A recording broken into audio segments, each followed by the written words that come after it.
Hello, welcome to Popalong RC, the RC car channel dedicated to RC car racing. And do you know what? It is the Easter holidays here in the UK, so Mark and I have taken a little bit of time off, but we are back ready to get racing and get playing with some new RC cars. Speaking of new RC cars, we've got a great one in this box, which we're going to come to very soon. However, this weekend, it is time for the Phil Booth event, which means I've had myself a little delivery. I need to fix up my my Cougar Classic. So let's have a little look at what we have here to get my Cougar Classic up and running. So what we have gone and done is the first time we've had any real breakages in terms of structural breakages with the Cougar Classic. So what we've got here is we've got some front wishbones, we have got some more front wishbones, we have got some rear wishbones. Now these are the ones that broke on mine, and if I actually look at them, the front ones are so much meatier and stronger than these rear ones. These rear ones really are quite thin and quite flimsy, so there's not a lot of surface area to keep these from breaking, whereas the front ones, I don't know whether the originals were just the reinforced elements, but they've got this filled space which makes them a little bit more durable. So we have got a few sets of those each, so that Mark and I have got a few spares when we go racing.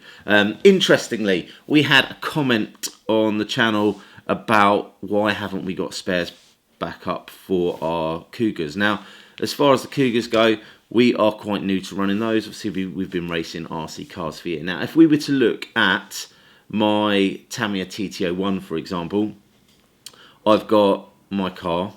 I've also got a spare car. I've also got an unbuilt car in a box, so I know that I've got all the spares I need.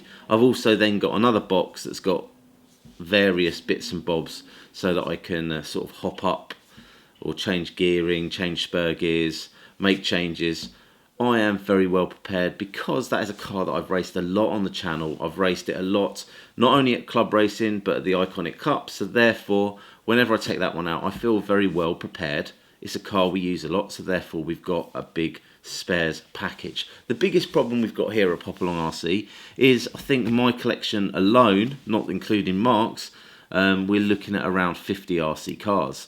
So if I race every single one of those and then I need to have maybe, I don't know, 50 quid's worth of spares for each of those cars, that's $2.5 grand straight away, which I don't have. So therefore, newer cars coming to the channel, like the Cougar Classic, what we're going to do is we're going to run them, and as things break, we'll buy a few of those bits. So hopefully, over time, we develop a bit of a spares package for the cars that we run regularly. Anyway, enough waffle. One other thing that I have also got on this car is an upgraded servo. Now, I've gone with the Kimbrough Servo Saver, again from Schumacher, and I'm hoping that that will improve the steering. I've also got a upgraded servo to put into that car.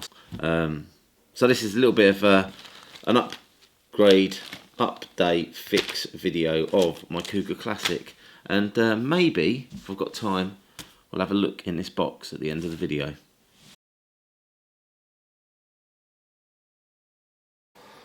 So that is the broken part which I am looking to replace. So what I have done is over here I have disconnected this screw here so I could take out the pin.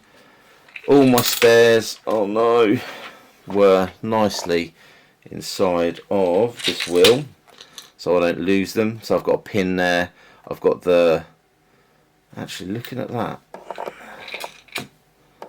might be that this is a little bit, I think it's a little bit buckled, which would explain why when I was taking it out it felt a little bit there's a little bit of a resistance when I was taking this out, and that's because there's a slight kink in the metal. So still not perfectly straight, but it's definitely better than it was. So I'm going to take one of these and let's get this built up. So if I make sure it goes on the right way, we're going to go in that way. Okay, so looking at that, the ball stud goes into this hole here, but let's get this put in there. So that goes into here first of all. Let's use this one.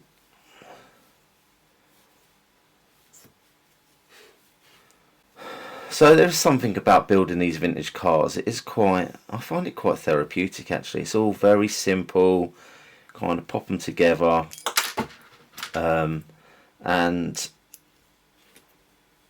there's an element of simplicity. I know when running the modern buggies, simplicity, it's not quite the same. They are serious bits of kit with some serious modifications, alterations that can be made. This is actually quite simple. So this screw has already been loosened off, so I just need to undo that.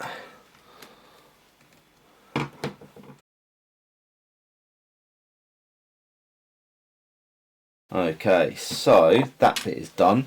Next up then we need to attach this bit in here, and this is a little bit more challenging in that we have got ourselves, see that tiny little E clip or C clip that goes on the top there.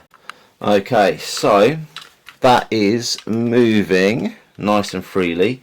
The next thing I need to do is, I don't know if you can make that out, we have got that tiny little E clip, C clip, clip that needs to go on here. Annoyingly, I do not have any spares, so I need to get this right first time. Otherwise, if this pings across the room, it could be the end of the show, and I'll have to come back to do this another time. So let's just try and get this lined up. Might be easier to hang off.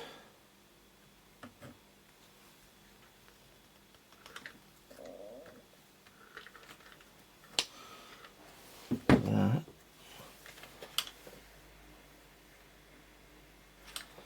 looks to be in and on. Perfect. Okay, so that arm is now replaced. Let's get this car back together and get it back on the track. And last but not least, time to pop that wheel on there.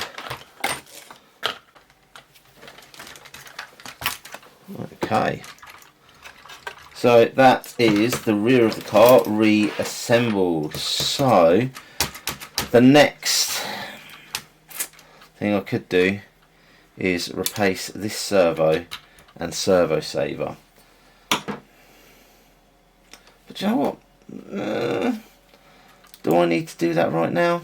Maybe what I'm going to do is I'll run it as it is for the first round, and then I'm going to make these changes to see if it actually makes any difference to the performance of the car. But what I do need to do is just go over this car. So obviously Mark rebuilt this for me, he's put the carbon fibre elements in, but there are a few screws, I don't know if you can see that there, that could just do with a little bit of tightening up. They're a little bit loose, so I'm just going to go through this car with a fine tooth comb, tighten up anything that's looser than it should be, so that I can get this thing out racing. So yeah, if it ain't broke, don't fix it. I'm going to run this servo in the next round. I've given the car a once over. I'm happy everything's tightened up. So let's get this off to the Phil Booth event, and hopefully we can have some fun on the track. And if I feel that the turning is not as responsive, we'll look at upgrading that servo and servo saver. But there it is, the Cougar Classic back in action. Hopefully you've enjoyed the video. Like, subscribe, hit the old ding dong bell, and we'll see you trackside again soon.